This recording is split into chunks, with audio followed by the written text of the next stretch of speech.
Erin, what are some things that we need to look out for as we're trying to uncover that OpEx waste? What you really want to look at when you're looking at your estate in its entirety, and Pivot is here to help walk you through this process, is looking at your legacy devices. So perfect example, those 3850s, 2960s, DL380s. The manufacturers over time put those devices through those key milestone dates, first end of life, end of sale, and so on. So as they push those devices through those milestone dates, they're really trying to force your hand into refreshing and upgrade.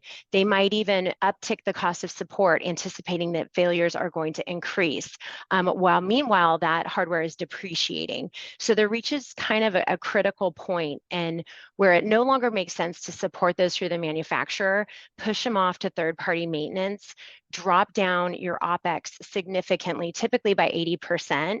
And then again, stretch out the life of those devices. Like the 3850s and 2960s in particular are built to last.